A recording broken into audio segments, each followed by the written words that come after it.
আসসালামু আলাইকুম। বিয়ে হয়েছে ২.৫ বছর হচ্ছে। এই ২.৫ বছরে আমি ভীষণ পরিমাণে শারীরিক, মানসিকভাবে বিধ্বস্ত হয়ে গেছি। রীতিমতো আমি এখন ডিপ্রেশনে রয়েছি। আপনারা একটু আমাকে হেল্প করেন, একটু আমাকে সাহায্য করেন। আমি কিভাবে এই ডিপ্রেশন থেকে বের হতে পারি? আমি, আমার শাশুড়ি, আমার জা এবং জায়ের ২ টা বাচ্চা নিয়ে আমরা বাড়িতে থাকি। আমার স্বামী কাজের সুবাদে বাইরে থাকে। সপ্তাহে ১ দিন সে বাসায় আসে। আমার স্বামী, শাশুড়ি, জা তাদের আচরণ সম্পর্কে বলছি। আমার স্বামী বিয়ের পর থেকে সে আমার সাথে অনেক উঁচু গলায় কথা বলে, সবসময় রাগারাগি করে এবং বিভিন্ন রকমভাবে শারীরিক, মানসিক নির্যাতন করে। সে আমার হাত খরচও দিতে চায় না। আমি যখন বাবার বাড়িতে যাই, যাওয়ার সময় সে যাওয়ার ভাড়াটা আমাকে দেয় এবং আসার ভাড়াটা আমি বাবার বাসা থেকে নিয়ে আসি। আমার ড্রেস আপ, আমার চলাফেরা কোনো কিছুই তার পছন্দ হয় না। কিন্তু সে কখনো একটা টাকা দিয়ে কোনো জিনিস কিনে এনে দিয়ে আমাকে বলেও নি যে তোমার এই ড্রেস আপগুলো আমার ভালো লাগে না, তুমি এটা পরবে না, এটা পরবে। কিন্তু কথার কথা সে রীতিমতো সবসময় বলে তোমার যেটা লাগবে আমাকে বলবে। কিন্তু বললেও সে আজ পর্যন্ত কোনো জিনিস নিয়ে এসে দেয়নি এই ২.৫ বছর সময়ের মধ্যে। এবং বলার পরে সে এরকম একটা আচরণ করতো যে তাকে বলা হয়েছে, কিন্তু সে ভুলে গিয়েছে, তার মনে নেই, হয়তো আমি তাকে বলিনি। আমার কোনো জিনিসই সে কেন জানি পছন্দ করে না। তার বাইরে যাওয়ার সময় তার জিনিসপত্রগুলো যদি গুছানো না পায়, সে রীতিমতো চিল্লাচিল্লি করা শুরু করে। কথায় কথায় একটি কথা সবসময় বলতে থাকে, গ্রামের খ্যাত, আনস্মার্ট, কোনো কিছু বুঝে না, আমার সাথে চলার যোগ্যতা রাখে না। বাবা মা তার ঘাড়ে পুরো আমাকে গুছিয়ে দিয়েছে। অনেক সময় তার সাথে মার্কেটে গেলে কোনো একটা জিনিস কিনতে বা করতে একটু দেরি হলে সে কি বলে জানেন? সারা জীবন তো গ্রামের খ্যাত জায়গা থেকে জিনিস কিনেছিস, কিভাবে তোর পছন্দ হবে? ইনফ্যাক্ট দোকানদারের সামনে সে আমার সাথে তুই তুকারি শুরু করে দেয়। পড়াশোনায় যে কমতি সেটা কিন্তু না। সে মাস্টার্স করছে জাতীয় বিশ্ববিদ্যালয় থেকে, আর আমি ডিপ্লোমা কমপ্লিট করে উন্মুক্ত বিশ্ববিদ্যালয় থেকে অনার্স করছি। সে যেহেতু কাজের জন্য বাইরে থাকে, সে বাড়ির সব কথা তার ভাবি এবং মায়ের মাধ্যমে শোনে। সারাদিন সব কাজ করে সংসারে যাবতীয় যত কাজ থাকে, ইনফ্যাক্ট তার ভাবির 2টা বাচ্চার দায়িত্ব আমাকে পালন করতে হয়। সব কাজ করার পরেও তার ভাবি এবং মা তাকে যেটা বলে সে সেটা বিশ্বাস করে। এবং দিন শেষে আমাকে শুনতে হয়, তুই খ্যাত কোনো কিছু বুঝিস না। এই কারণে ভাবির মাধ্যম দিয়ে সব কথা শুনতে হয়। এটা গাফিলতি শুধুমাত্র তোর। সে আসলে কি চায় আমি কোনো কিছুই বুঝি না। সে আমাকে সামান্য একটু বিস্কুট চানাচুর এনে দিলেও তার সাথে কোনো কারণে তর্কাতর্কি হলে বা ঝগড়া লাগলে সে এগুলো নিয়ে খোঁটা দেয়।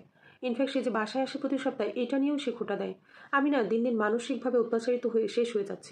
বিয়ের পরের দিন থেকে দেখেছি এই সংসারে কোনো নিয়ম শৃঙ্খলা নেই। সকালের খাবার দুপুরে খায়, দুপুরের খাবার খেতে খেতে রাত হয়ে যায় এবং প্রত্যেকটা মানুষই সব কাজ ফেলে রেখে দেয় এবং তারা কাঁথা সেলাই বা বিভিন্ন রকম কাজগুলো নিয়ে ব্যস্ত থাকে। বাড়ির কোনো কাজে তাদের তো প্রতিনিয়ত আমাকে খোঁটা দিতে থাকে যে আমি অনেক রান্না ভালো করতে পারি, কাঁথা সেলাই করতে পারি, বাড়ির কাজ জানি, সবকিছু জানি।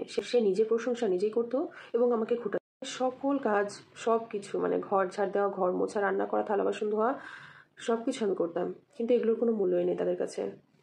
আমার কোনো কাজে একটু দেরি হলে থালা বাসন আঁচড়ায় ধাঁচড়ায় অন্যরকম অবস্থা করে ফেলে আমার শাশুড়ি। আর যেদিনকে দেখে আমি সব কাজ তাড়াতাড়ি করে রুমে চলে গিয়েছি, ওদিনকে বাইরে বসে কি বলে জানেন? কোনো কাজ না করে ঘরে বসে মোবাইল টিপতেছে। এদিকে কিন্তু আমার হাজব্যান্ড যখন প্রত্যেক সপ্তাহে যেদিনকে বাড়িতে আসে, সেদিকে কিন্তু সবার আচরণ অন্যরকম হয়। সবাই আমার হাত থেকে কেড়ে নিয়ে কাজ করে, যে যার মতো কাজ নিয়ে ব্যস্ত থাকে। যে সংসারের সবাই সবার কাজ নিয়ে ব্যস্ত, কারো 1 সেকেন্ড বসার সময় নেই। কিন্তু সারা সপ্তাহ কিন্তু এরকম চলে। একসময় তো ডাক্তার বলেছিল আমার রক্ত স্বল্পতা রয়েছে, এই কারণে ডিম এবং দুধ খেতে বলেছিল। আমার হাজবেন্ড কিনে দিয়ে গিয়েছিল সেই জিনিসগুলো। কিন্তু জানেন, আমি যদি একটা ডিম খাই, তার ভাবি 4টা ডিম সেদ্ধ করে, সবাই মিলে খায় এবং ডিম দুধ, মানে কে কত আগে খেয়ে ফেলতে পারে এটা নিয়ে প্রতিযোগিতা শুরু করে। এবং সপ্তাহ শেষে যখন আমার স্বামী বাসায় আসে, তখন কি বলে জানেন? আমি নাকি সবকিছু খেয়ে শেষ করে ফেলেছি, তাদেরকে কিছু দিইনি। আমি আচার খেতে একটু ভালোবাসি, আচারে বয়মে রেখে দিলে আমি একটুখানি খেলে দেখে তারা সব কিছু কেড়ে নিয়ে খেয়ে ফেলে। মানে কেমন জানি আমার সাথে আচরণ, আমি এগুলো না কোনোভাবেই নিতে পারছি না। আমি মানসিকভাবে দিন দিন বিধ্বস্ত হয়ে পড়ছি যে আমি কোন জায়গায় এসে পড়লাম।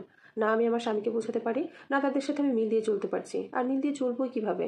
তারা তো আমাকে পুরোপুরি সাইড করে রেখে দিচ্ছে। আমার স্বামীর চোখে আমাকে খারাপ বানিয়ে ফেলছে। আমি এখন কি করব, কিভাবে আসলে আমার চলা উচিত, কিছুই বুঝতে পারছি না। আপনারা যদি আমাকে একটু হেল্প করতেন, অনেক বেশি উপকৃত হতাম। ডিভোর্স দেওয়া আমার পক্ষে কোনোভাবেই সম্ভব না। আমাকে যেভাবেই হোক এখানে সার্ভাইভ করে থেকে যেতে হবে। এটা একটা আপুর জীবনের ঘটনা। সে জানতে চেয়েছিল আসলে তার কি করা উচিত। আসলে কি জানেন, তার সব থেকে দুর্বল পয়েন্ট হলো সে নরম মনের মানুষ, এবং নরম মনের মানুষ হওয়ার কারণে তাকে সবাই এইরকম আচরণ করছে।